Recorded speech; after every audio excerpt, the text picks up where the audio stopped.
Audible's romance collection has something to satisfy every side of you. When it comes to what kind of romance you're into, you don't have to choose just one. Fancy a dalliance with a duke, or maybe a steamy billionaire. You could find a book boyfriend in the city and another one tearing it up on the hockey field. And if nothing on this earth satisfies, you can always find love in another realm. Discover modern rom-coms from authors like Lily Chu and Ali Hazelwood, the latest romantasy series from Sarah J. Maas and Rebecca Yarros, plus Regency favorites like Bridgerton and Outlander. And of course, all the really steamy stuff. Your first great love story is free when you sign up for a free 30-day trial at audible.com/Wondery. That's audible.com/Wondery.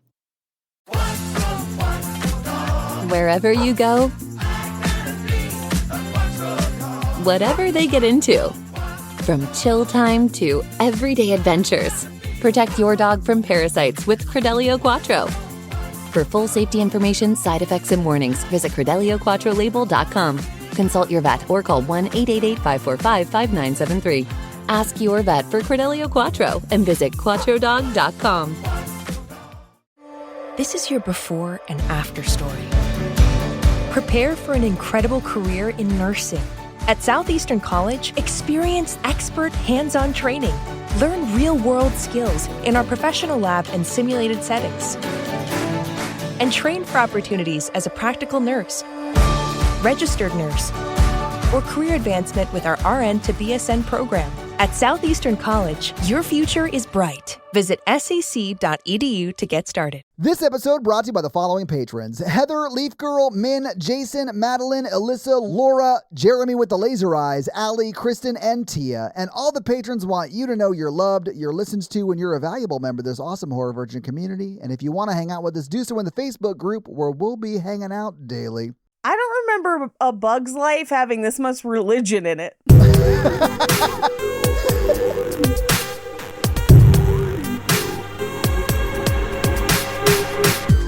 A Bug's Life and this movie have very different messages, Paige. But the same amount of grasshoppers.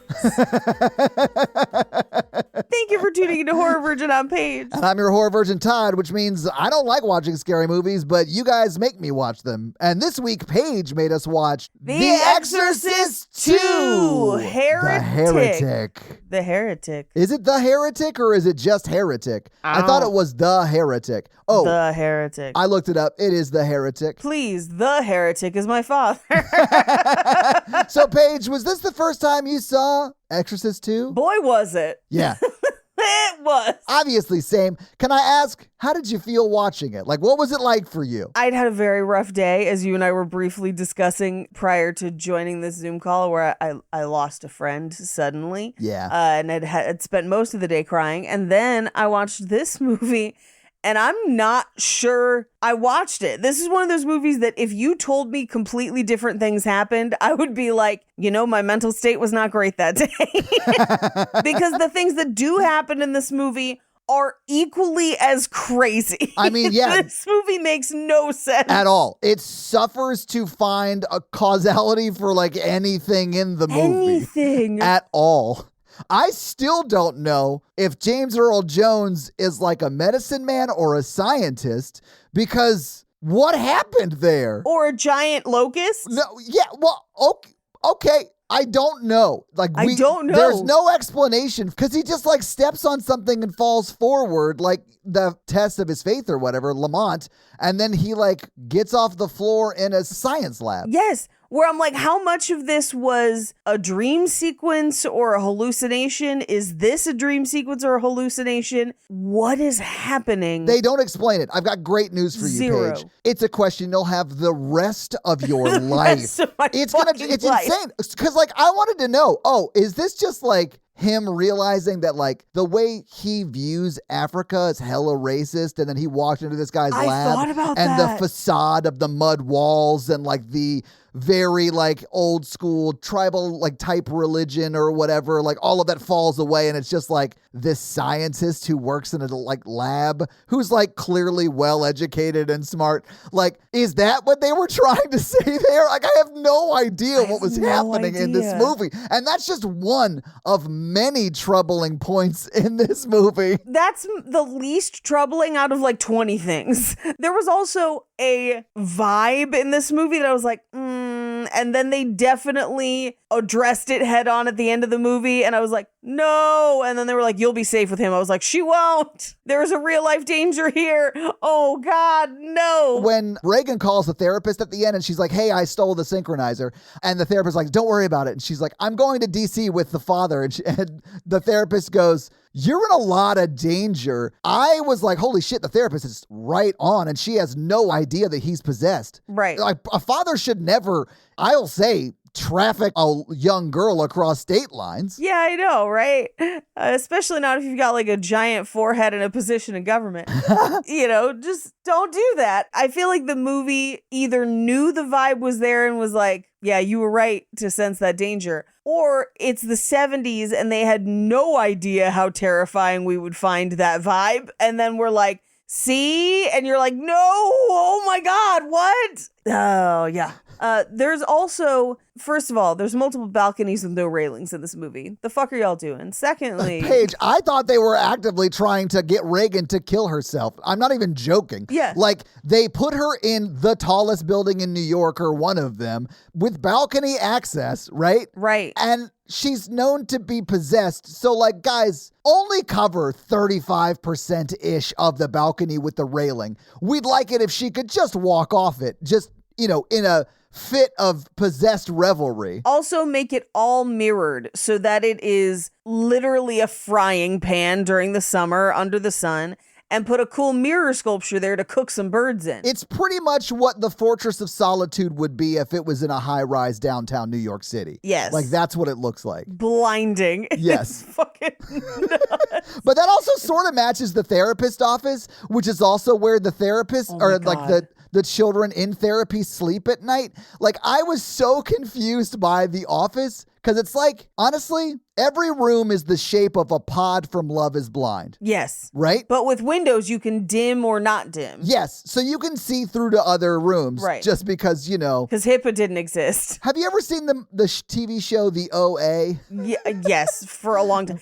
I was thinking real Stranger Things energy, where I was like, if you revealed that this was the Stranger Things place, I'd be like, of course it is. Yeah. But in the OA, when they're all being held captive by the person who's holding them captive, and they're in his basement in that circular like cell, like holding cell he's holding them in, that's pretty much what the therapist office is, with just the room's a little bit bigger. Yeah. It was the craziest setup for any practical office I've ever seen in my life. It's absolute madness. Yeah. It's so crazy. And like, they definitely try to marry like real therapy ideas with absolute nonsense. How dare you talk about the synchronizer as absolute nonsense, Paige? Please. Well, because when she first introduces the synchronizer, you're like, oh, okay, they kind of do stuff like this now. And then she's like, and then I'll go hypnosis with you, and we'll both go down into your consciousness and walk around. And I was like, never mind. Yeah, at first I wondered if it was going to be like a precursor to like EMDR kind of stuff. Yes, that's exactly what I was thinking. And then when she pretty much just like explains that it's more or less like an elevator for your therapist to take into your brain Right. so that they can watch your dreams, I was like, oh man, science has like regressed a lot since the 70s. Like, they had figured this shit out with no digital technology at all. It really was just like lights. Yeah, lights, strobe lights. I also did love how like the pitch every time the light was going would get deeper to signify how deep they were in hypnosis. But it just sounded like the slowest like build up to a demonic Pazuzu DJ style like dropping of the beat. It's like very Pazuzu. Yeah. Exactly. Because I do envision Pazuzu just like I envision the DJ Hodor. But just a giant locust DJ. Honestly, they do have a huge locust head in this that James Earl Jones wears. Yes. And I would lose my mind if I just saw any DJ wearing that and like spinning on and just like wearing the locust head. Come on, that'd be awesome. Two things. This movie had the absolute balls to, one, make a demon that is terrifying in the first movie into a giant bug in this movie. You say giant bug, but it's not. It's like a regular grasshopper It's a size, regular bug. but we see it close up. Right. You're absolutely right. Oh, and like every actor in this movie gets pelted with rubber versions of it for like the last 20 minutes. So long. I felt so bad for them. The last act of this movie is just a bad travel day that ends in bugs. But also, second, this movie had the balls to imply that demons cure. Hold on, Natalie, I'm going to take it. I promise I'm going to be able to say it clearly. Imply that demons can cure autism? Oh my God. Is that what they said in this? That's what you took away from this movie? Yeah, well, it's easy. fuck, I can't believe we're going to... Paige, I aggressively have to, like, say more. I got to know more. Yes. Okay. One of two things has happened. Neither are great. Because before I even get to the two things, there are many people with autism in my life. I love all of them. I don't see it as a thing to be cured. I love those people. Yeah. Take as much Tylenol as you want. I mean, there are like medical like limit, like you should. Sure. Yeah. Within the limits of Tylenol, right? Like don't OD on Tylenol. Whatever Canada's medical board or whatever says, go with that. Listen to the doctors. Yeah. Let's go with that one. Yeah. But two things in this movie. Number one, either the encounter with Pazuzu has left Reagan with powers that allow her to heal people. Okay. Or Reagan, it is potentially implied, already had powers to heal people, which we did not see in the first movie. This is an entirely new thing that they brought up. But that's why Pazuzu targeted her and she survived. Right. Either way, in some way, the encounter with Pazuzu has supercharged her powers. And that's why that little girl can talk now. I read that scene completely differently, although I can definitely see it that way too. I read it that like Reagan walked in and this lady just started talking because she didn't know that was like a struggle that child had. She was just talking to a child in a room. Right. Yeah. She didn't purposefully do it. It's just her presence. Yeah. And so I thought like she was like, oh, God, wait, you couldn't talk until... Wait. So like, yeah. I read it as like she had no... Because it didn't seem like she was doing anything on purpose. That's the reason I read it as just like, she was not cured, but she's been being helped by therapy or whatever. And it just happened to have a breakthrough while everyone else was out of the room for whatever reason. But I'm not saying you're wrong. I don't know because this movie is so ass bonkers. Like it doesn't, yeah. That's the version that would make sense. The only reason I will differ in my assessment of the film is because Reagan keeps reminding people about it because she's psychically communicating with that girl. Off screen, we don't see it. But multiple times, she's like, by the way, she's still talking. And you're like, oh, bitch, what? Where? We didn't see you talk to her. Like, what's happening? Also, that little girl's mom, and I do not mean this as any sort of diss. I mean this as a compliment. That little girl's mom looks like if Patrick Swayze in Tu Wong Fu grew up, had a daughter, and just dressed business casual.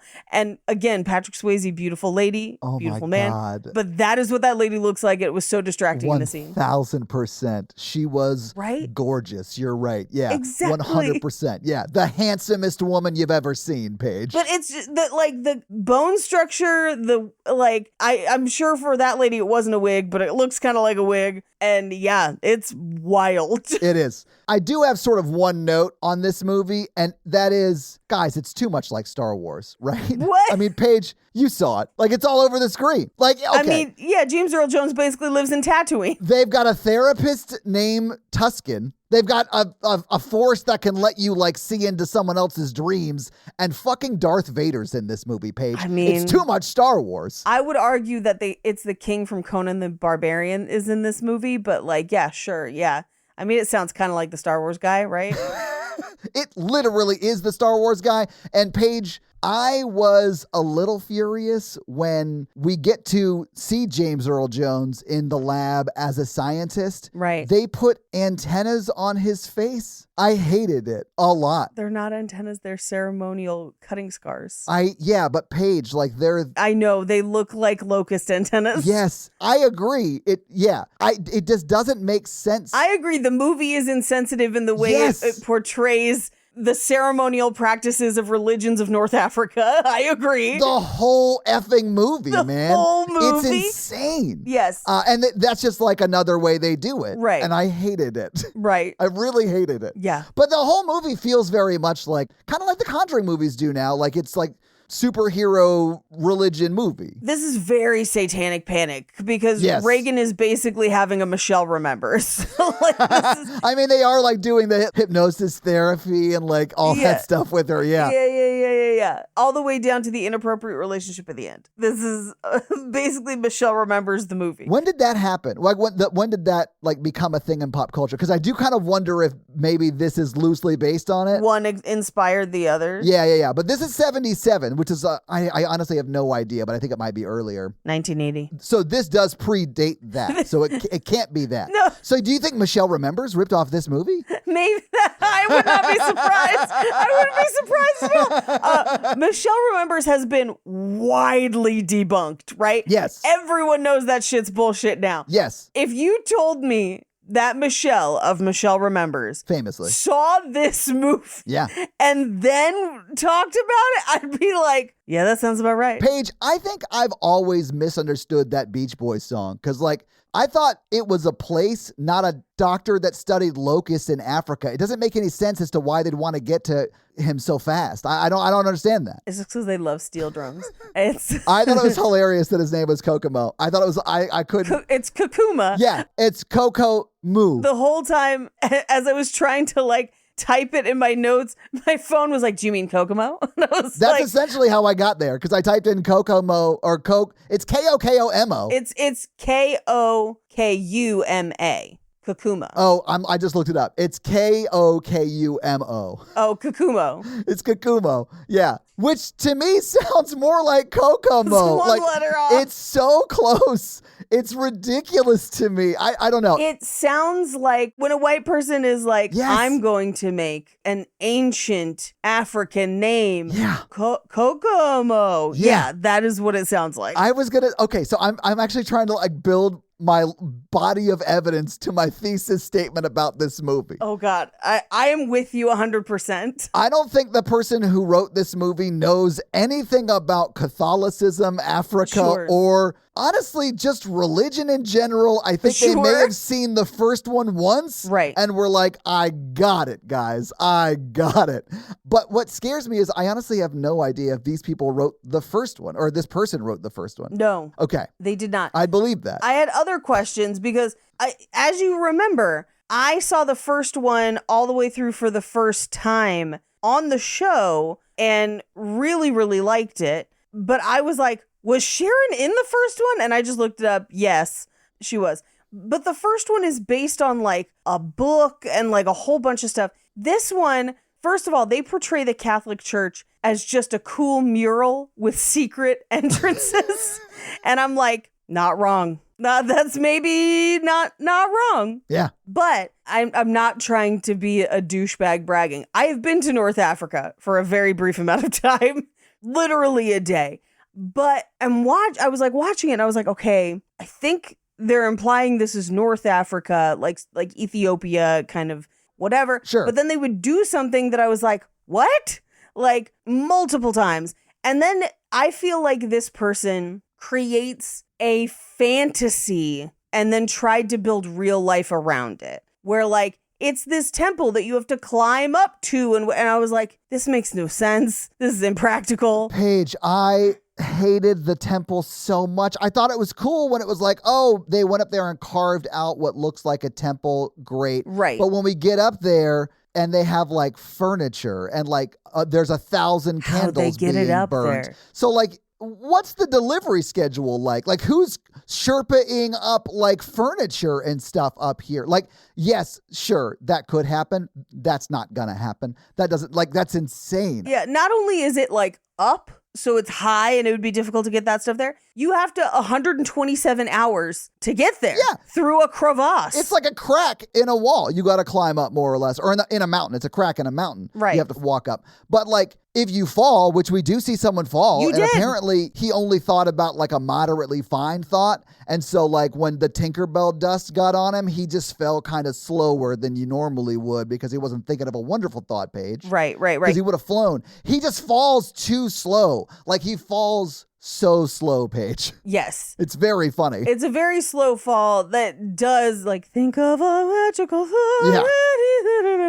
And then it's really, and then when they were like, we could never find his body. And then he's like, I'll find the body, and walks like 4 feet away from where they were looking. And they were like, he's right there. Guys, the white guy found it in this movie, of course. You could cut strobe lighting time from this movie and make it 90 minutes. And you would have cut what felt like an hour and a half out of it. Well, and I was going through this screenwriter brain where I'm like, okay, yes, your inciting incident is here. I understand why this is here, but you didn't really take 20 pages to get to it. You were like dilly-dallying with some strobe lights for about 20 minutes. Paige, the fact that we got shots of them on the train dealing with the guy taking tickets. Oh my God. And it didn't cut from the phone call with Reagan to them standing in front of the house now in the exact same shot. The two of them, though, the father and a little bit older Reagan, in the same shot that Max von Sydow was in the first movie. Like, it should have cut right to that. Because there is a phone booth. Yes. There's a phone booth right there.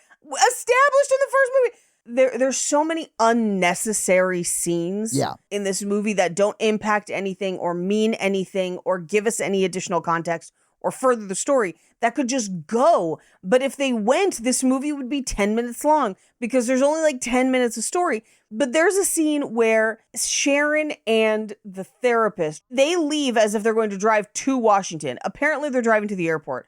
On the way to the airport, there's a car accident. They stop and help a guy. I love the next shot we see is of them on the fakest airport set we've ever seen. They also drive to the airport like it's a bus terminal, and they're just like, yes, I'd like to catch the next plane to Washington. Paige, it was the 7th. That's how it worked, Paige. I get that. But like, first of all, they'd have to be lucky if there were seats and that they could afford them and that there was a flight on their timeline. Yeah. They'd honestly be better driving the whole way. Do you want to guess how far of a drive it is from New York City to Washington, D.C., Paige?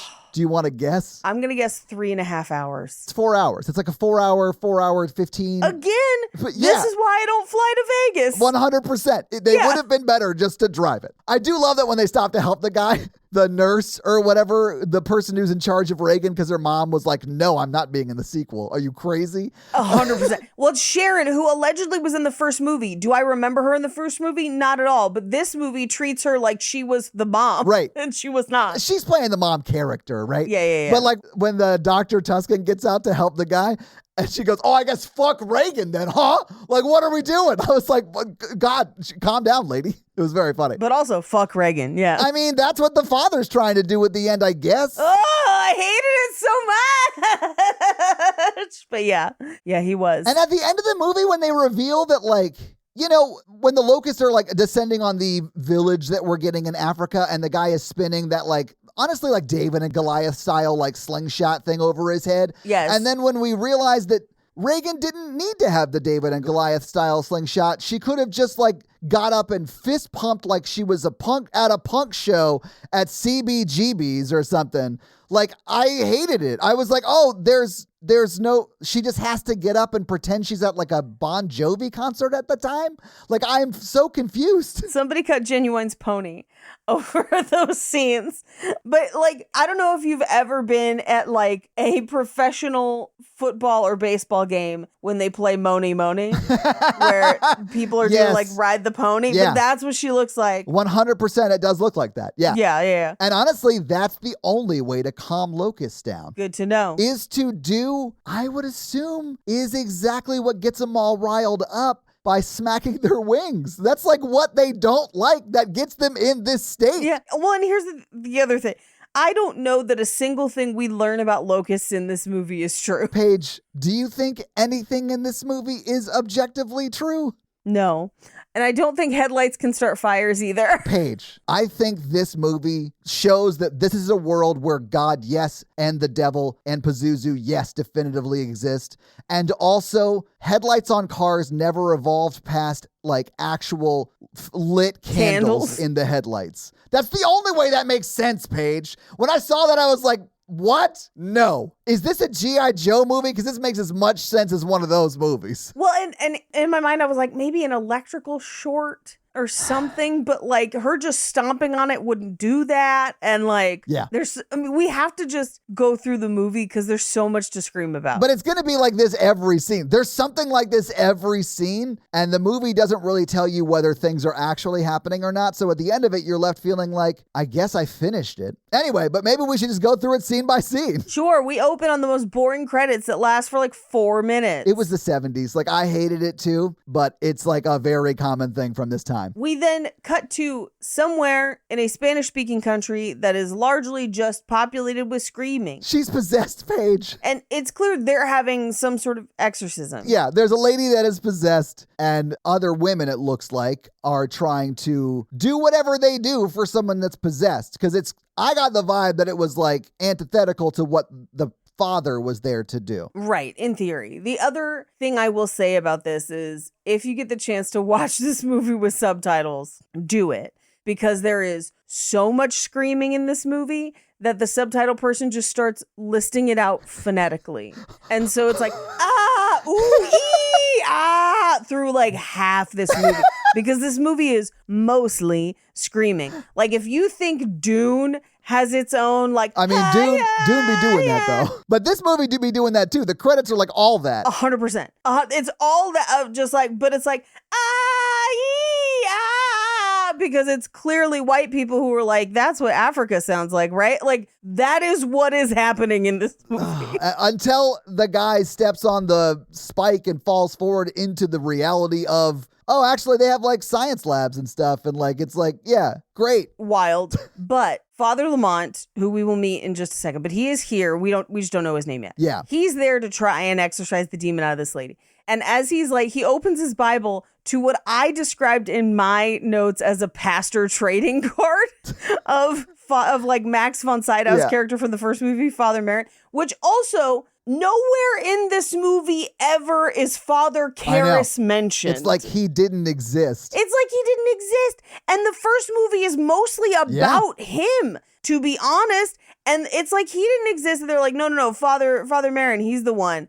And like Father Merritt just like shows up and dies. Like we don't know that much about him. We don't know anything about him or whatever. We honestly get more about him in this movie than we did in the last one. Yes, and nothing about Father Karras. I was like, what is happening? Anyway, he starts saying the Lord's Prayer, and she, the woman who is possessed, along with almost everyone else, is like, ¿Por qué? ¿Por qué? Just why? And she says, I heal the sick. And like, why is this me? This movie will imply that people who are healers and have supernatural abilities are targeted by demons. Yeah, I mean, I think that's fair to say. Sure. I mean, about this movie, not in reality, but yeah. Yeah. She gets loose and wrecks a whole table of lit candles, causing a fire, which she then burns alive and has spindly little fingers. And it is, I would argue, the scariest thing in this movie.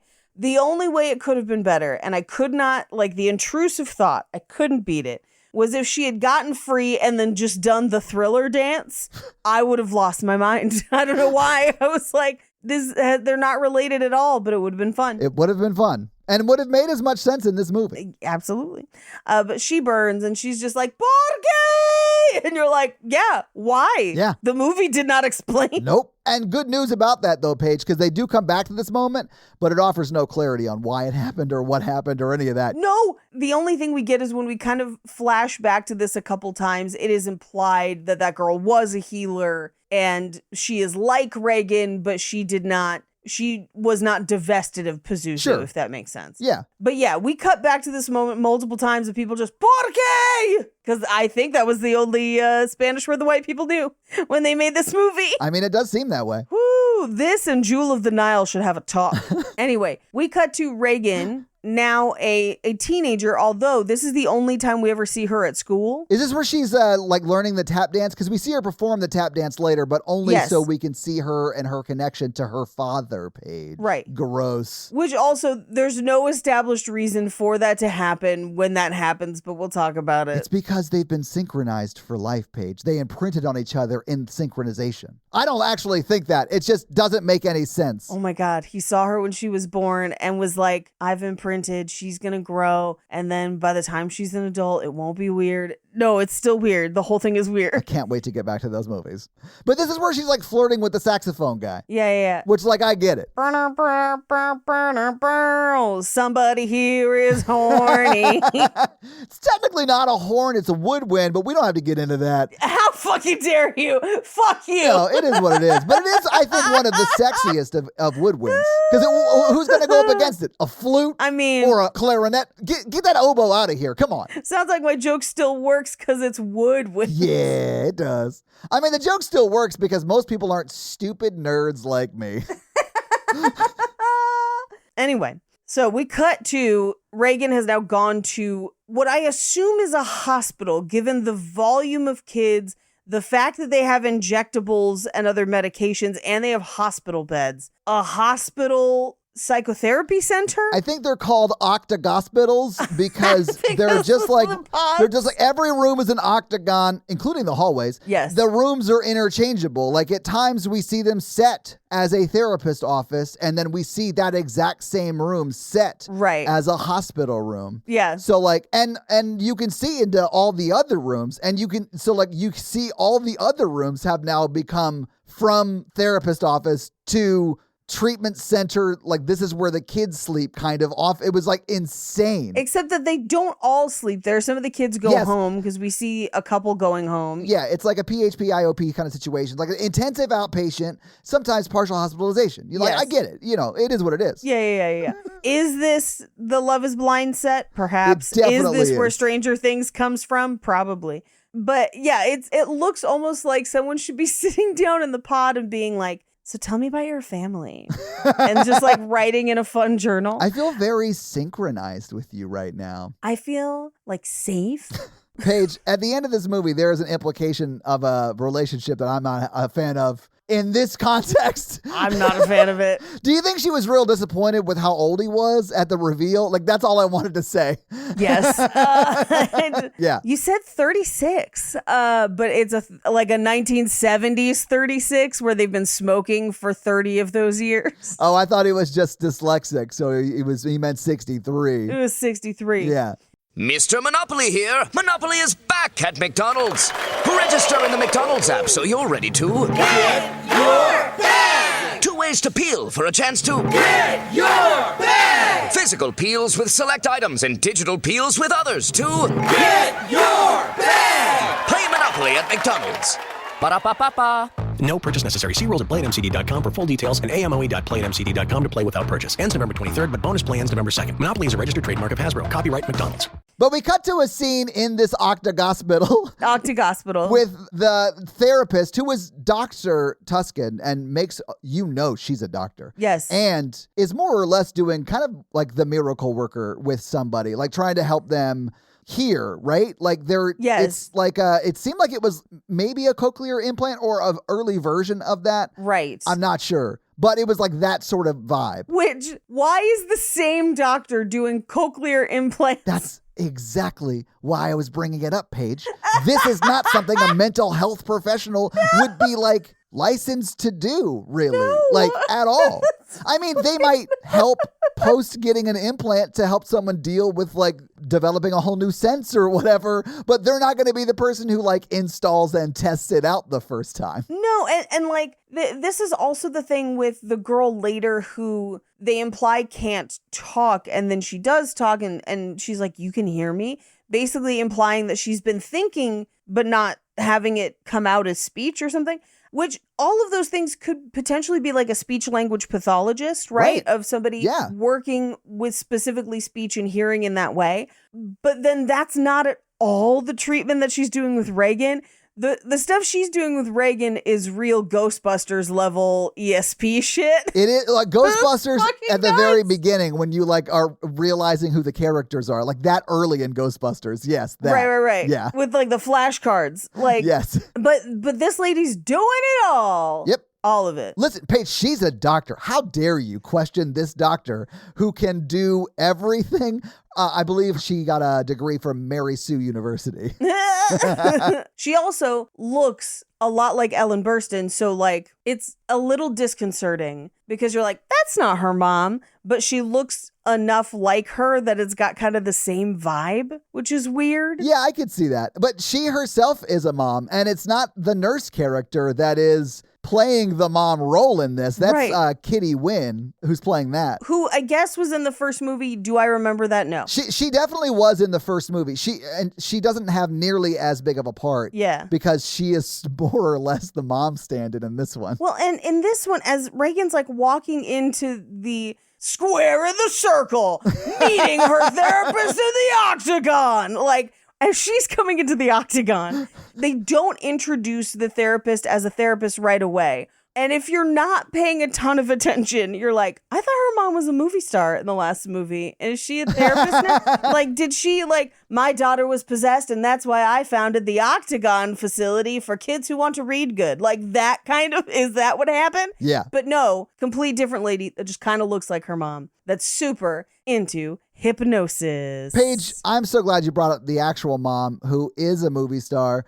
because I don't think she's on set, and I'll tell you why. Oh, you think she has just abandoned Reagan? Is like, I can't fucking look at this kid anymore. Yeah. Yeah, I feel you. Because if she was on set and she was a movie star, Yeah. and her daughter was going through all this back at home, do you know where she would be if she like loved and wanted to be with her daughter in a time of need? I was about to say something really mean, and that was still on set. Like, Well, she's positioned to be like a movie star, like a big movie star who could like shut down a set for 3 days while she goes home to check on her daughter kind of thing. right. You know, Where she's like, hey, I think my daughter's about to get into a romantic relationship with a priest, and Yes. it's not Fleabag hot. I'm a go. I get the reference. I'm not sure it's ever appropriate with that age difference. That's why I say it's not Fleabag hot. Right. It's not. No, it's not. It's, yeah, because Fleabag is like age appropriate. 100%. Yeah. Oh, man. It's crazy. Nuts. Yeah. But then she's like, it'll help me see inside your memories too with this like strobe light thing. Because essentially they're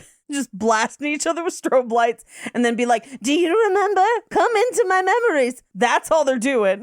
And she's like, I don't think you're ready for it. I don't think you're ready for bug vision.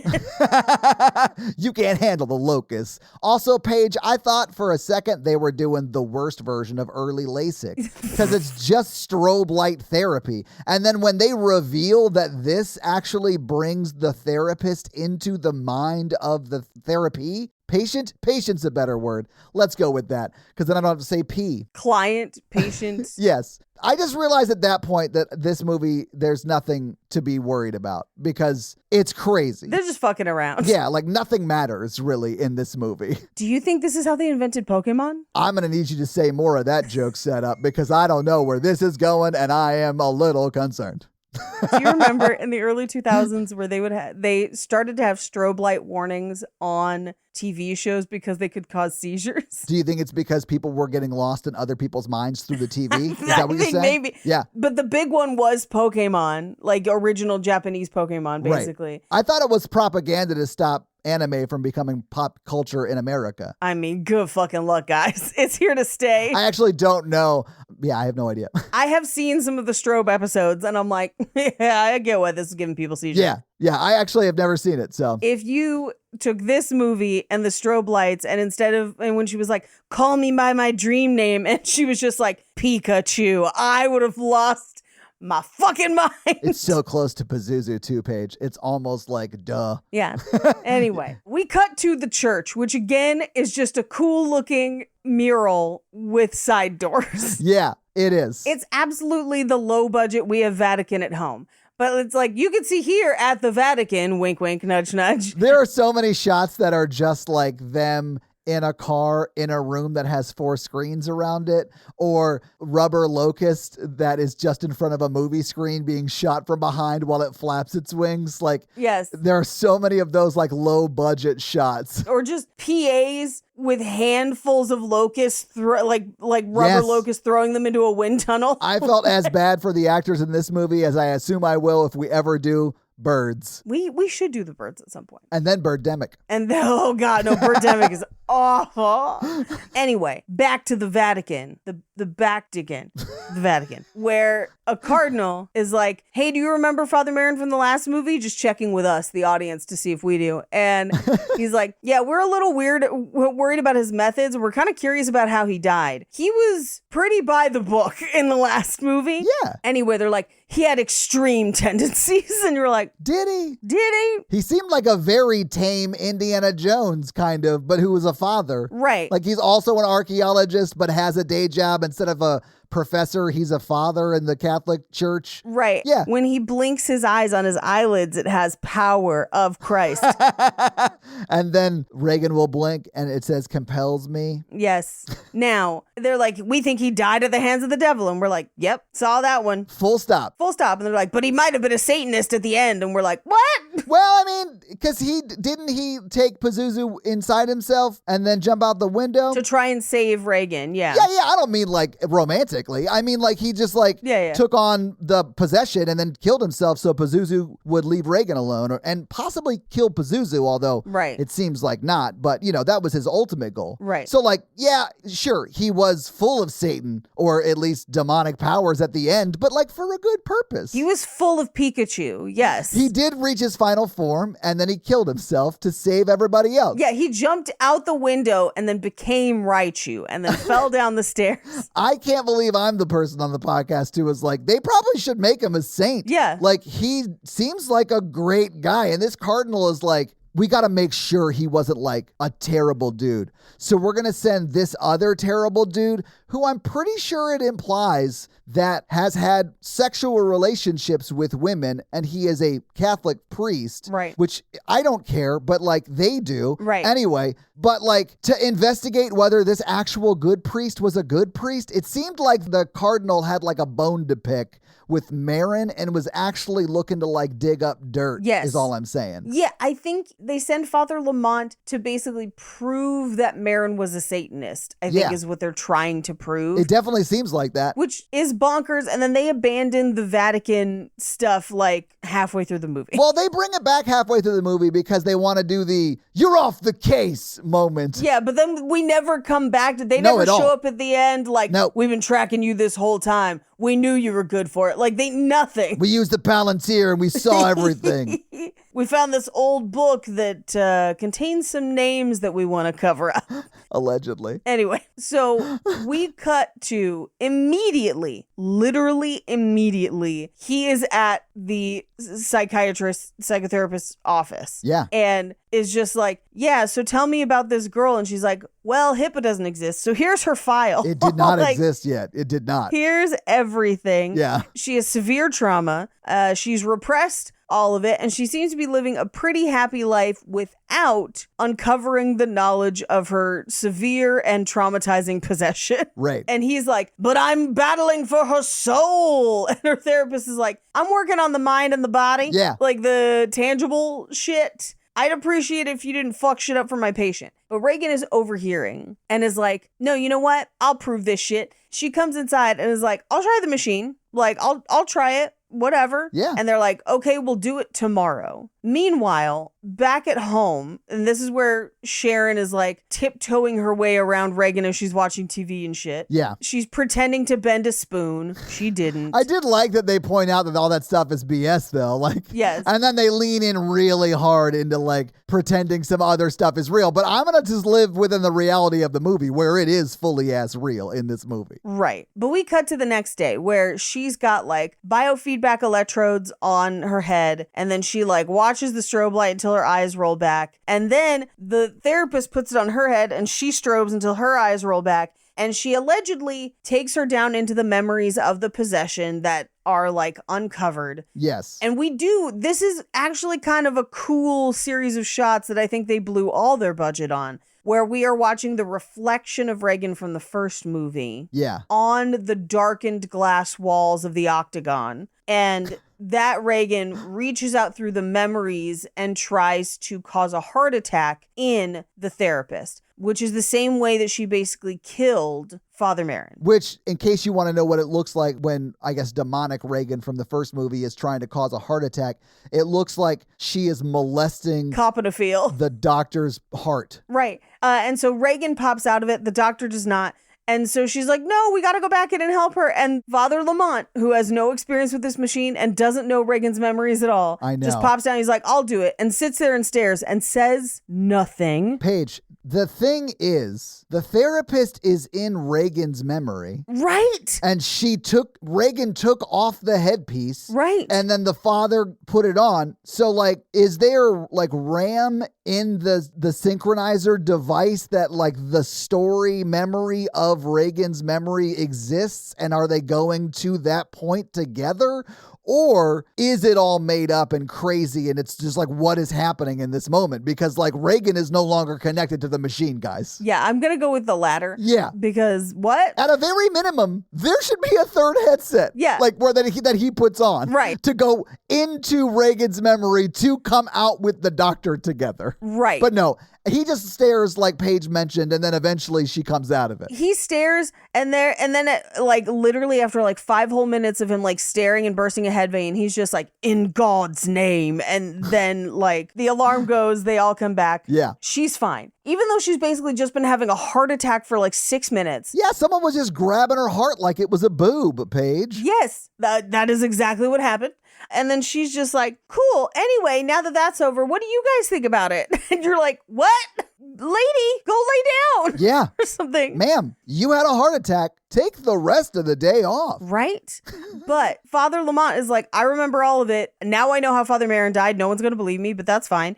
And we are in danger. That demon's still fucking around in that kid's head. And she's like, no, she's not. By the way, she drew this picture of your head on fire. Don't think about that too hard. And then as they're walking, he's like, no, this means something. There's a fire in the building. They find a cardboard box of baby dolls on fire. Yeah, if you find a cardboard box of baby dolls in the basement, it should be set on fire. Like, that is where the haunting lives. Absolutely, and you can only beat it with a stack of crutches. Paige, I thought it was hilarious that the man of the Lord takes a crutch and tries to beat the fire into submission when the lady of science goes and grabs a fire extinguisher and puts it out. Right. I was like, oh man, that's hilarious.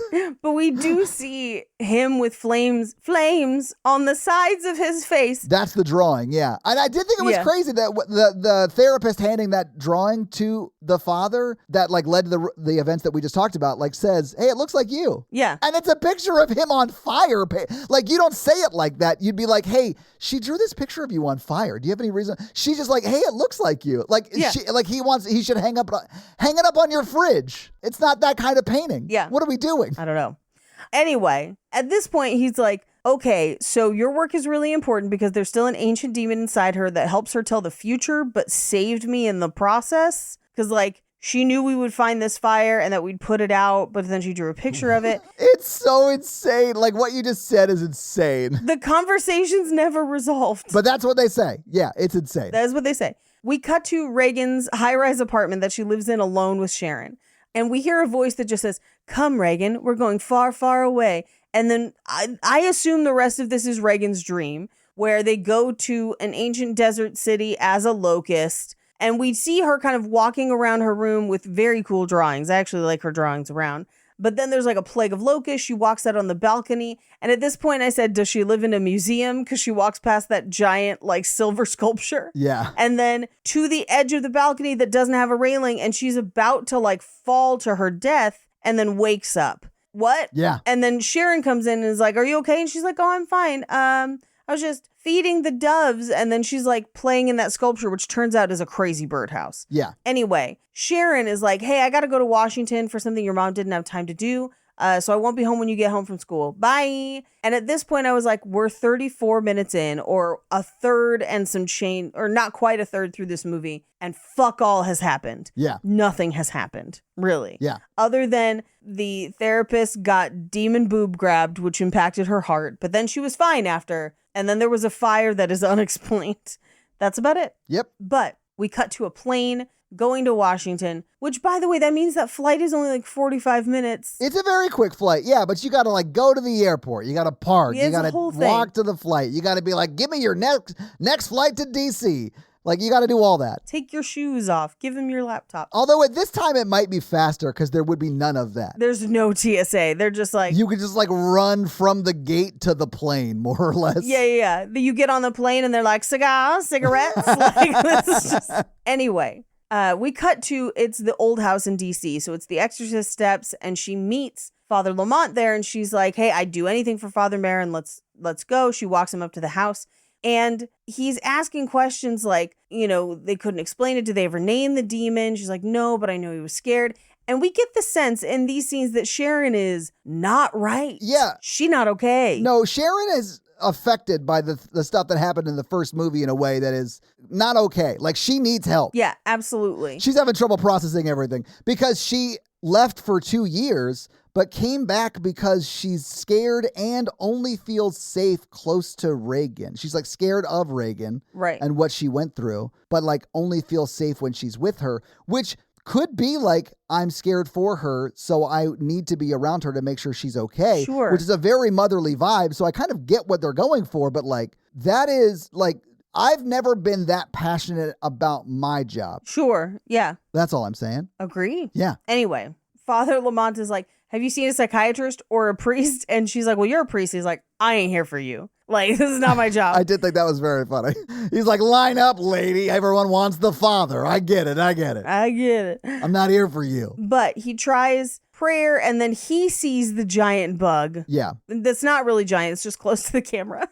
But we cut back to the psychiatrist's office, and this is where she's like, there's a parent who's like, should we even try anymore? And she's like, I'll fight as long as you will. And then they just like let that guy go. And I'm like, I'm concerned about that child. Yeah, what's going on with that child's story? And is someone looking in on that child? Yeah, like, I'm worried. No idea. But the priest is already back and in this lady's office. And he's like, do you have any children? She's like, yeah, a boy and a girl, but I'm divorced, but it'd be nice to have a man around. I was like, is she hitting on the priest? Paige, everyone in this movie wants a piece of the father. Again, he's not hot priest. He's no Father Karras from the first one. I get it. Yeah, like. That's what's up. I know you'd prefer him, but yeah. Absolutely. Anyway, Reagan comes in. They strobe again. It's called synchronize, Paige. They synchronize. How dare you minimize this like huge, like scientific practice of synchronizing through light strobes? Yeah. It's so silly. Sinking through light. Now that I'm Pikachu, I can, yeah, like, I don't. This Pikachu musical on Broadway is getting out of hand. If you sink too long, it might make you Squirtle. No, I'm sorry. Paige, he is 63 years old in this movie. I'm not advocating for it. I also think it's gross. Yeah. I just don't want to think about him making anybody Squirtle. Anyway, they go down into like her dream memory and his dream memory because they've both kind of had visions of this. And this is a whole side quest. Mm-hmm. This is also where Reagan's like, call me by my dream name, which I have in my notes. I was like, ask Todd, what's your dream name? I don't dream, Paige. I literally don't have dreams. What's your aspirational name? If you could pick any name that wasn't Todd, and it could be Pazuzu level bonkers, what would it be? Damn, I don't know. A whole ass name? Or a nickname? Oh man, I don't know. That's hard. Like I can't boil it all down into one name. Come on, there's too much. I could take multitudes. Think about it. I think my dream name has to be whatever I can pronounce with no teeth, because we've established that I often lose teeth in my dreams. God, that's such a deep, funny joke reference. Oh my God, that's so funny. Yeah. Anyway, it's Pazuzu, Spirits of the Air. And I love that they're like, Pazuzu, king of the whatever, spirits of the air. And then we get what I can only describe as Yoko Ono's solo album. It's a lot of screaming. Which is, I think, what this movie sees as alternate religions. Yeah. They're like, what about an unhinged Bjork performance? And you're like, yeah, that's about the vibe that we're getting here. Sure. Yeah, let's go with that. Yeah. But they're doing some sort of exorcism. He's got the kid in the crevasse. They're doing the 127 hours. This is where that guy slowly falls to his death. Right. Which he does, saving the father's life, by the way, because he starts to slip. Yes. And then the guy who falls to his death, like, puts his hand up for the father to put his foot in, and then he pushes him up. Yes. And then that's what makes him fall to his death. Yes. Anyway, it's pretty sad that, like, he killed a local while going up to this temple, and no one really seemed to care all that much. No, and I think the movie is trying to imply like it was worth it because he stopped the locust, because he saved Kakumo. But also the question is like, did the locust stop because Kakumo has magic powers, or did the locust stop because Kakumo grew up into a scientist who studied locusts and found the best way to eradicate them? Oh, so yeah, I don't know how to read where he steps on the spike and falls forward and wakes up in the lab thing. Yeah. So like in my mind, this is just him living out whatever racist fantasy he has about where Kakumo actually does live, right? They're living out like Max von Sydow's memories, who is not plugged into the strobe machine at all. Exactly. That's what I'm saying. Yeah. So we're like living in the memory of like his viewpoint of what Africa is. Right. But that's not necessarily reality. And that's why I thought like when he does like step on the spike and fall forward and wake up in the lab, that was him finally seeing Africa for what it really was and Kokomo for what he really is. Maybe. Which is a scientist in a lab. Yeah. But who knows? Like that is just me saying it because it makes sense to me. Right. Anyone could have a different opinion and be right because this movie's insane. Right. But we cut to, they follow the locust to James Earl Jones's house and he's like, roar! And it's like, oh no, and flies away. And we cut back to them like coming back in the office and Reagan is like, I remember stuff even though I wasn't supposed to. And Father Lamont's like, me too. I did. I remember it all. I remember it all. It's positioned like that. Like she's like, can't wait to reveal the secret to you. Well, and that she's like, I'm going to go. I remember seeing something like this in the Natural History Museum. So that's where I'm going to go. So she goes to the Natural History Museum and the therapist is like, hey, Father Lamont, please don't continue to spin this thing out with her because I'm now worried about her mental health. You're kind of enforcing some stuff that seems to be otherworldly and I'm focused on her mental health and I'm trying to stick to the facts or whatever. And he's like, yeah, sure. But then definitely meets her at the museum. Yeah, definitely like, oh, she mentioned the museum. I bet she shows up here. And the second she walks in, he's there waiting for her. Yeah, but before that happens, very quickly before that happens, as she's walking out and the therapist is like, hey, priest, please don't follow her to the museum. Reagan, ends up in a waiting room with a girl who's like, most people said I can't talk because I'm autistic. And Reagan's like, tell me about it. And then everyone comes in and they're like, we just heard Sandra talking. It's a miracle. And I'm like, oh no. Yeah. Like, what? And then Reagan's like, I can help other kids. And they're like, whatever you did, don't do that until we can medically understand why. Like, please stop. Anyway, we're halfway through the movie. Nothing has happened. Remember when I said 2 seconds ago that we were a third of the way through the movie? We're at the half. Not much has happened. Yeah. Honestly, I told Natalie this episode was not going to take long to record because not much happens in the entire movie, Paige. The entire movie. It just takes a long time to tell the story. We're in the Natural History Museum, and they are just kind of having a leisurely stroll. And she's like, do you believe in ESP? And he's like, I do, but it might be from Satan. I mean, yeah, that's kind of what he says. Yeah. Could also be good. We don't really know. He's like, I have to go to Africa. I have to find Kakumo. And I have to figure out how he survived and fought Pazuzu. Right. I'll come back and let you know. We cut to him asking the Vatican for air miles. And the Vatican's like, no, that's our credit card. But the Vatican is like, this is not what we sent you to do.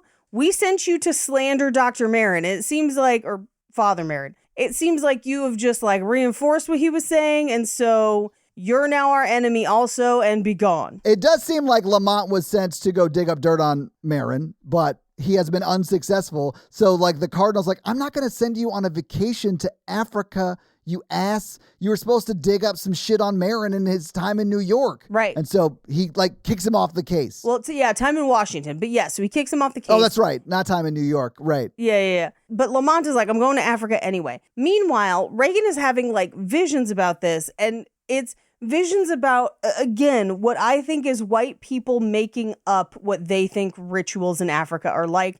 And one of them includes baking a baby out of bread and then eating it. And I just have in my notes, I could eat a child's worth of bread. But it's not made out of child, though, right? Like, it's just like in the shape of a child. Yeah. Yeah, I'm just saying, if you made bread the size of a child, I could eat it. I mean, yeah, I could probably eat it too. I mean, that's not a ton of bread. So Reagan's like having visions. He's flying to Africa and experiencing some stuff. It seems like they have a psychic connection like Pikachu. But Paige, they definitely are connected because we see like him getting stoned, kind of. Not like with a vape, but like he gets rocks thrown at him until he leaves town or whatever.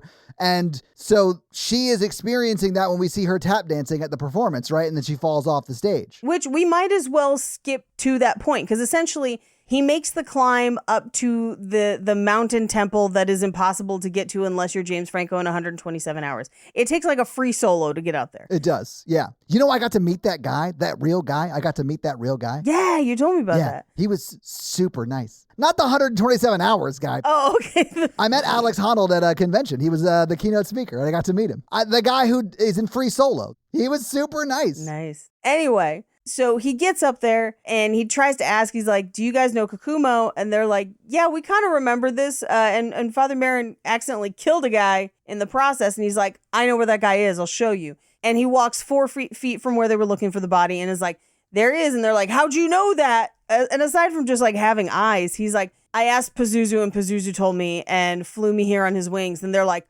absolutely not, you devil worshiper. That's why they kick him out. They're like, get out. Yeah. And they like stone him. Yeah. But as that's happening, Reagan is at her tap dance thing and she is like feeling every stone as they basically beat him within an inch of his life. Well, I mean, he gets to the car and then they're throwing it at the car, but that's after she's like passes out because he does get hit like in the forehead like twice. Yes. But she falls off the stage and appears to have a seizure. Yeah. And then we cut to moments later where she's like, please don't drug me. I'm okay now. I'm all right. And the therapist is like, no, but I think you need to rest. Well, she's like, I don't dream when you drug me because apparently it's that drug from Nightmare. Temosil. Dreamosil. Dreamosil is what we called it. But I want to say it was like, I don't remember. Dreamosil. We'll go with Dreamosil. Yeah, we'll just go with Dreamosil because it's that. But like, I think she wants to be able to dream because then she has a connection to him. And if she can't dream, she doesn't have that connection anymore. Yeah, which may be for the best. Yeah, I think the therapist is in the right. I understood why she wanted to continue dreaming. Don't think that's the best decision for her, though. But we cut to Father Lamont has now landed somewhere with French nuns in North Africa where they're getting, I don't want to say artifacts, but like pieces of iconography. Yeah, it's like this guy in a Cessna flies in a cross that I think had some like sentimental value for those nuns. Right. I think it may have been a cross from like the church that like they came from or whatever that was maybe destroyed. Yeah. They never really go into it.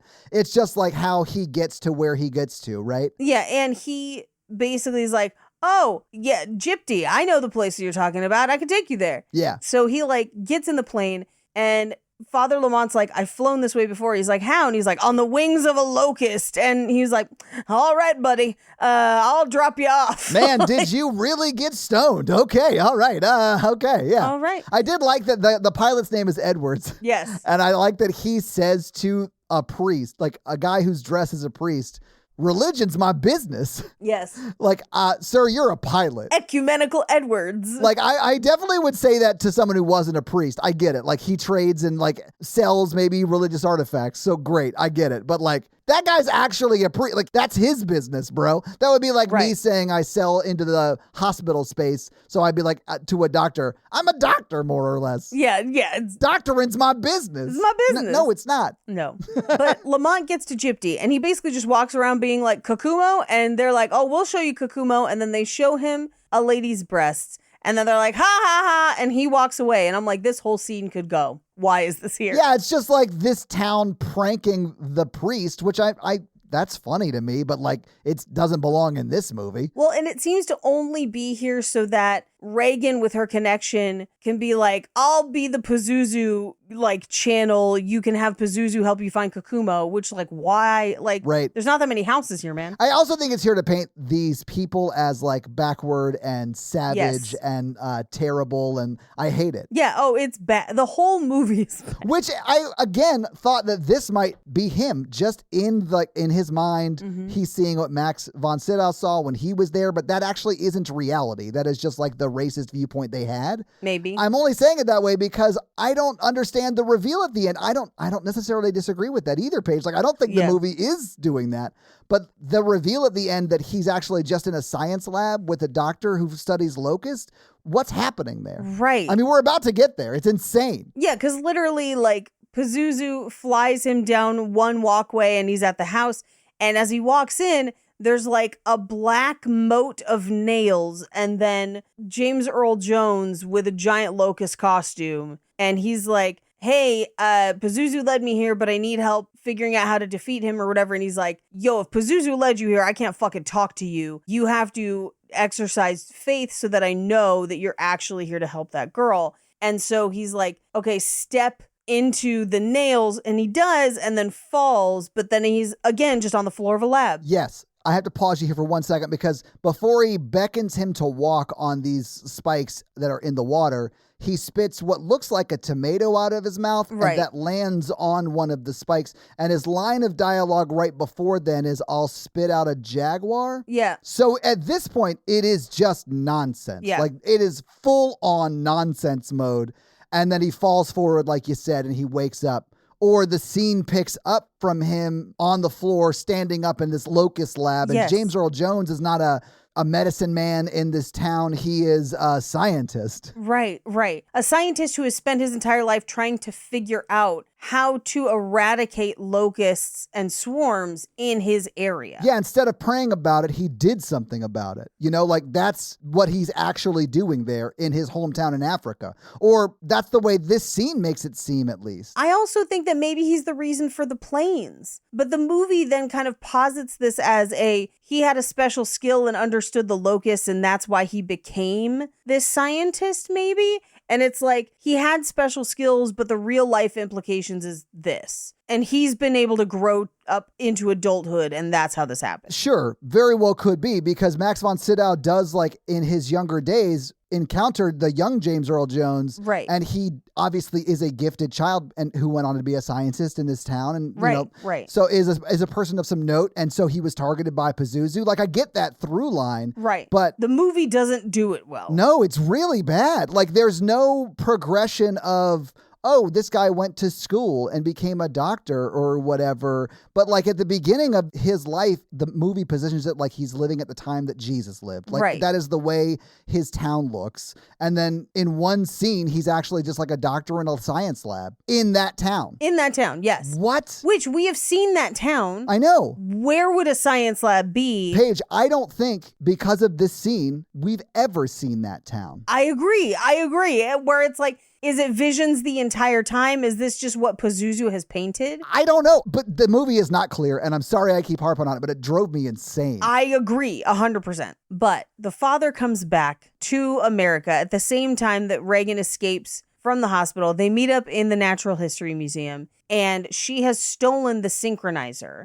And so they're like, we're gonna go deep together and try and fight Pazuzu. So he takes her to a seedy hotel. Holiday Inn, guys. Where there are people peeking out of the doorways implied to maybe be doing business. You know, like you would if a 63-year-old man brought a teenager probably to a seedy motel. Yes. Yeah, but it does look like a sketchy motel. You're not wrong. Like, Yeah. you know, there's some transactions happening in this motel. Yes. Sure. But they sit down, they do the synchronizer, and immediately he ends up catatonic and she breaks out of it. Yeah. And he's like, we gotta go. I gotta go. Bye. It just sounds so silly. Every time you say they sat down and do the synchronizer, just like I'm seeing like this steampunk kind of setting, but it's not. It's like seedy 1970s motel. With strobe lights. Yeah. And Pikachu. He is a pocket monster. Anyway, they leave. And she basically just follows the father as he walks literally into Penn Station, is about to get on a train.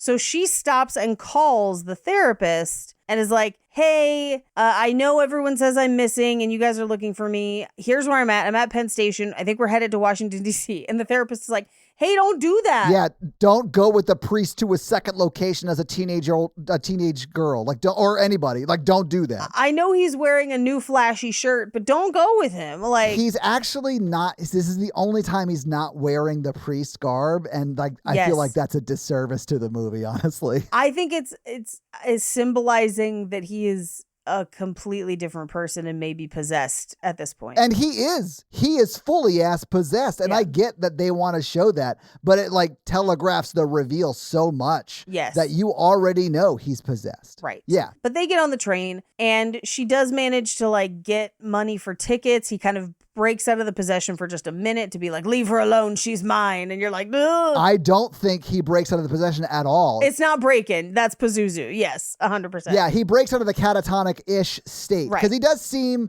not to bring in weapons, but he does seem like he's focused on doing the one thing of getting them to DC and nothing else. Like not even focusing on paying tickets or whatever. So she like literally kind of picks his pocket in that catatonic state. Right. And the ticket taker sees that and is like, hey, you can't just like rob this dude. And he's like, no, she's mine. And he's like, and she pays and makes excuses and they move on, you know. Right. But yeah, we don't even need that scene because it should have cut from the phone call that Reagan has in Central Station to them standing in front of the house like the movie poster from The Exorcist, but now it's Lamont and Reagan. Right. And not just Max von Sydow. Come on. Right. How do we not have a shot like that? I'm telling you. But also now the therapist and everybody's like, all right, we're going to Washington. So they get in the car. They drive for what seems like hours to get to an airport. You're only saying that because we see them in one shot like talking and then it cuts to like later in the same car shot talking about something else. And you're like, oh, damn, this is like a road trip. Yeah. They're just going to the airport. All of this time it took them to go to the airport. Why not just drive to DC? And that's when I Googled, how long does it take to get from New York to DC? Well, and the train, while fast, is not that much faster than driving. Well, no, that's how I think feasibly they could be getting there around the same time. Right. But instead, no, they fly on the fakest plane set I've ever seen. This is just a bunch of lawn chairs covered in sheets. It's nuts. You're not necessarily wrong. It looks pretty bad. But I mean, I don't know what air travel was like in the 70s. No idea. But I do know that they get off at the station, they get on the Georgetown bus, off the train station, get on the Georgetown bus. They see the plane in the air, and it's like he tries to crash it from the ground, but then doesn't. Paige, it's like he has the Force, right? A little bit? Right. Yeah. Right. Like I said, too much Star Wars in this movie. Too much.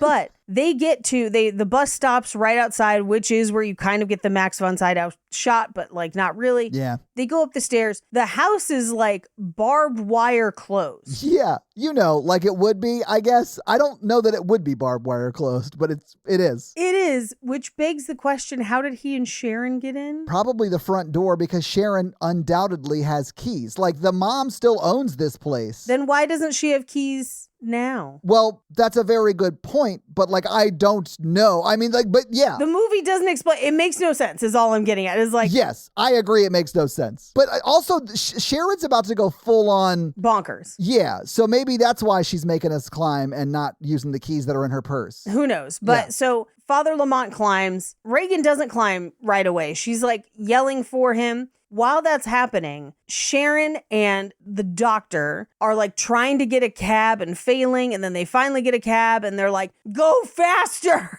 to try and get there. They finally get there. But in doing so, like, because Reagan has kind of like made it into the house and Father Lamont has opened the bedroom and there's like a giant thing of locusts, it somehow impacts the taxi. The taxi spins and then crashes up through the gate of the house, killing the taxi driver, which is kind of horrific and awful. I think it's Sharon, but it's either the doctor or Sharon says, stop the car or whatever. And you hear the taxi driver go, I have no control or something like that. So like, it's not even just the locust, although for the rest of the movie, people are pretty much just being pelted with rubber locusts the whole time. Yep. I do think that possession, or maybe it's the Father Lamont who is possessed at this point, is like doing that to the car. Right. It's not like the locusts causing a storm or something. But it is unclear. It is unclear. But Reagan's finally inside. She climbs up to her bedroom where on the landing of the stairs, Father Lamont is like catatonic pointing at the room. Yeah. She opens the door and finds other Reagan inside. Yeah. We then cut to downstairs where her mom and Sharon climb out of the car accident. Yeah. And Sharon is basically like, it's all for you, Reagan. It's all for you. And steps on a headlight to catch on fire. And does. But that prevents the therapist from getting inside. Yeah. And she's like, help, somebody needs help. And runs around yelling in the streets, doesn't knock on a single door. I mean, could it be because all of the houses have fences with barbed wire on them, Paige? I mean, no, there's a bunch of front doors and they literally let Sharon die on somebody's stoop. The only explanation I have is that the possession is controlling what other people see. And so no one is seeing her or the crash or anything. So that's a very Todd reading of the movie, because that is what I think Max von Sydow and Father Lamont are under when they're in Africa. Right. Do. And the test of faith, guys, this is insane. And I realize how insane it is that I'm saying this. And I don't necessarily believe this. It's just insane. But that posits that this movie is saying that the test of faith that the father had to go through was to actually open his eyes and to see Africa how it really is, and not the way the Catholic Church wants you to believe it is. And that's an insane thing for this movie to be saying. I think that's first of all, this is the 70s. Secondly, it's Exorcist II. I know. That's what I'm saying. I don't think that's what this is saying at all. Yeah, I don't think the movie thought that deep. But that's what is happening. Anyway. I know. Yeah. No, I'm with you.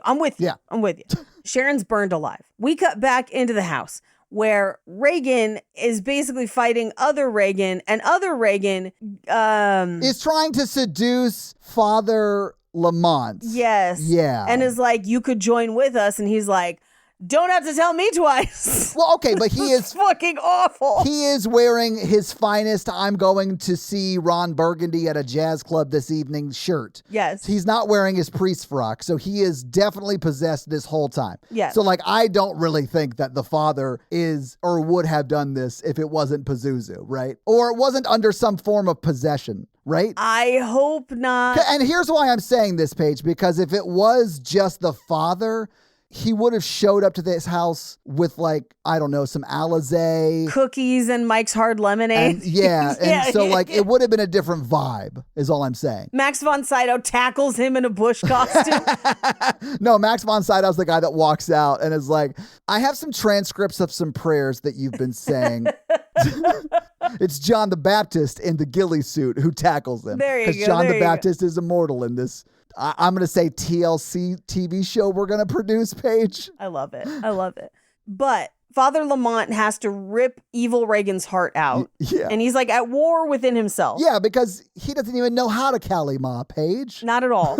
He didn't learn that. The only thing he has is like the good locust. Yeah. That will like breed her. But basically like implying that like Reagan has the ability to resist Pazuzu if you kill off evil Reagan, which like evil Reagan shouldn't exist. Right. Because there's no tangible other Reagan. Right. Because there's only one Reagan in the earth at this point. Like, there's Right. only one. She doesn't have a twin. Right. But it also positions her as like the person who can like calm the locust swarm or whatever. Right. That's why she's a good locust. Good locust. It's gross. I hate it. But she does the pony Yeah. to get the locusts to stop while the house is like falling apart and breaking in half. She has more or less taken off her shirt so she can swing it round her head just like a helicopter, Paige. Of course. Except she's no longer wearing the shirt. She took that off when Father Lamont came in the room. But I do want to point something out, because once they get blasted with the locust cannon, which is just like a ton of air and locusts, it does look like for one scene that Father Lamont, or the stunt double, may have been a stunt double, was wearing a toupee and it got blown off. Paige. Like David Spade and Tommy Boy? Exactly like I missed that. But oh man. it's one shot, one opportunity to blow a toupee across the room. And he's like wrestling Reagan on the bed, and like the blowing is coming from, like, he's facing away from us. Right. The blowing is blowing towards us, and you just see a lot more hair than he had blowing back. And maybe I'm seeing things. Again, weird day for me. But they somehow defeat Reagan by ripping her heart out or whatever, walk safely out of the house. Literally, they rip evil Reagan's heart out. Right. Yeah. Meanwhile, outside the house, the therapist is holding crispy Sharon. Occasionally, they just cut to her, and it's clearly like a dummy, right? Yeah. But it's just Sharon's crispy little hand out of it, and you're like, oh no. But they get out. There is one shot where Reagan gets a rubber locust stuck in her nose. That's really fun. That's right, McCready. It's the best. But the locust storm ends. They end up down on the street, and the house is like gone. And the therapist is like, I have no idea what happened, but I understand now. And Father Lamont is like, great. Now Reagan and I are going to go. Don't ask any questions. Right. And as the therapist stands there with the police being like, hey, we've got some questions, we just see the strobe on her face, implying that maybe this entire thing was a dream. Paige. And that's the movie. So, Paige, I had a question about this that I was going to bring up. Yeah. Do you think they reshot that last shot so they could be like, we know the movie makes no sense, so we have to just be able to have the out of, oh, it was all dream logic or whatever, guys? 100%. It's so crazy. The movie is truly insane. But, Paige, having seen this movie and we talked about the movie, what did you think about The Exorcist II, The Heretic? It's awful. It's really bad. This is real bad. It makes no sense. Yeah, it's not even fun bad like Van Helsing was fun bad. Right. This is just bad because instead of action that is fun to watch but does slow down the pacing of the story, this just has like long, boring shots of people getting the worst version of LASIK eye surgery. Yeah. So it's not enjoyable to watch, and it's slow. It takes so long to watch this movie.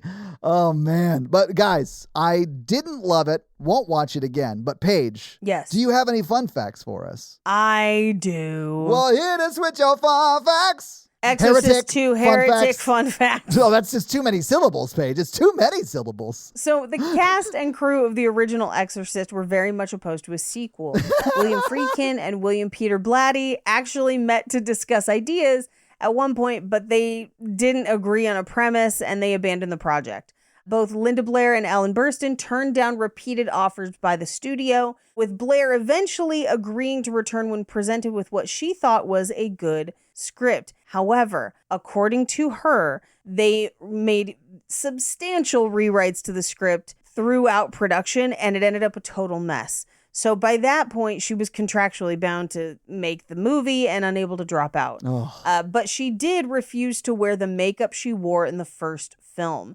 So in flashback scenes, possessed Reagan is played by a double. She lists this as one of the big disappointments of her career. I get that. I do. Unfortunately, it's sad, but I get it. In a 2005 interview, Sir John Borman remarked, "It all comes down to audience expectations. The film that I made, I saw as kind of a repost to the ugliness and darkness of The Exorcist. I wanted to make a film about journeys that was positive, about good. And essentially, I think the audience in hindsight were right.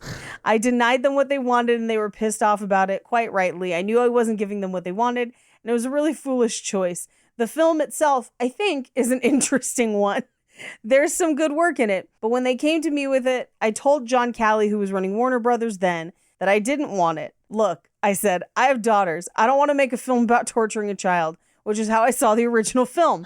But then I read a 3-page treatment for a sequel written by a man named William Goodhart, and I was really intrigued by it because it was about goodness, and I saw it as a chance to film basically a contrast to the first picture. But it had one of the most disastrous openings ever. There were riots, and we recut the actual prints in the theaters, about 6 a day, but that didn't help. What? And I couldn't bear to talk about it or look at it for years. Wow. That's so sad. Like, it makes me sad. This will make you sadder. According to Linda Blair, she says that Richard Burton started out sober, but then frequently became drunk towards the middle and end of filming, and tensions were high on set. Man, I bet it was. I bet they knew it on set that this was not going to be great. It was definitely not going to be great, in part because of what John Borman wanted to do. Stanley Kubrick tried to give him advice and said that the only way a sequel to The Exorcist would succeed is if it was more graphic and horrific than the original, which was obviously not the movie that guy wanted to make. Right. William Peter Blatty, who was the author of the original novel and then helped with the first movie, reportedly had to stifle his own laughter upon viewing the film at the premiere. Oh, God. The original opening night version of this film was so poorly received that the audience at a theater on Hollywood Boulevard actually threw things at the screen when it was over. Yeah, okay. I mean, I've done, Yeah. when I saw one of the, and I won't say which one, when I saw one of the Pirates of the Caribbean movies, I went out into the fountain and took out enough change to cover the cost of my ticket. Yes. My jeans were wet for the rest of that night. Yeah, I was going to say that's so many quarters. Because of her resemblance to Ellen Burstyn, Louise Fletcher, who plays Dr. Jean Tuscan, was originally cast as Chris McNeil. So she was supposed to play the mom character because Ellen Burstyn refused to come back, but she was eventually recast as Dr. Jean Tuscan, a role originally written for a man when a suitable male actor couldn't be found. And as a result, Kitty Wynn was contacted to reprise her role as Reagan's nanny Sharon to fill in for Reagan's mother. Again, none of that makes sense in the movie. It's bad all around. Yeah. So William Friedkin, who is the director of the first film, in interviews has told a story. He told this story at the Chicago Critics Film Festival in April 2013. But basically, he said that studio heads came to the sneak preview of Exorcist II in a limo and told the drivers to go get fast food. They entered the auditorium, and within 10 minutes into the film, an audience member stood up, glanced into the crowd, and proclaimed, "The people who made this piece of shit are in this room." 10 or 12 other audience members gathered to find the executives. Oh my The heads God. rushed out of the theater and realized that there were no cars to make their escape. They were subsequently chased down the street by a group of angry audience members. It's like the reverse of the Beatles. Yes. Richard Burton admitted in an interview that this was just for a paycheck because he had a divorce coming up from Elizabeth Taylor, and he needed money from that. Oh my God. At the time of its release, this was the most expensive film ever produced by Warner Brothers. I mean, I could see that. And we'll talk about what the budget was because I do have all that. Now, this is something bonkers that almost never happens, but John Boorman pulled the film out of theaters twice to do more editing. Wow. Which means that they had to have people splice the actual film in theaters. That's insane. Yeah. Martin Scorsese is one of the few people who has admitted to liking this film. He said, quote, the picture asks, "Does great goodness bring upon itself great evil?" Now, this is an interesting question. I'll continue his quote, but then let's talk about this a little bit more. His quote continues, "This goes back to the book of Job. It's God testing the good. In this sense, Reagan is a modern day saint, like Ingrid Bergman in Europe 51, and in a way, like Charlie in Mean Streets. I like the first Exorcist because of the Catholic guilt I have, and because it scared the hell out of me. But the Heretic surpasses it. Maybe Boorman failed to execute the material, but the movie still deserves better than it got." Now, I disagree heartily. However, I do think it's interesting to look at this from the lens of, like, great goodness brings upon itself great evil. I think a movie that handles that better is what? Sinners. Yeah. If you're looking for that theme, Sinners does a great job of that. Yeah. Yeah. Linda Blair has said in many interviews that this was also already in the midst of her drug use, and that she was constantly late to set. So Richard Burton was drunk, Linda Blair was high, and she considered it an achievement if she was only 20 minutes late one day. Oh, Jesus. I'll end on this because this should tell us a lot about Sir John Boorman, the director. He was originally offered the opportunity to direct the original Exorcist, but passed because he found the script repulsive. And instead, he made Zardoz. Okay. I mean, they're very different movies, though, Paige. They're very different movies. But those are your fun facts. I guess you wanted Sean Connery for the Max von Sydow and Zardoz. Oh, my God. Yes. Anyway, Paige, thank you for those fun facts. Let's talk a little bit about box office. So what do you think the production budget was for Exorcist II, The Heretic? Now, this is 1977. But at the time, this was the most expensive film that Warner Brothers had ever produced. So I'm going to say $20 million. Okay, you're not too far off, although a little bit high. It was actually $14 million, which if you adjust for inflation is like $74.8 million today. That is a pretty expensive budget, although by today's standards, that's pretty low, honestly. But it was in the 70s. So this movie came out on the weekend of June 17th. And I don't really have like week over week numbers just because it didn't track. Although I do know that Star Wars had come out in May. So I'm sure this just got demolished by the original Star Wars. Yeah. But I do know it came out, and the one stat I could find was that in its opening weekend, it made $6 million.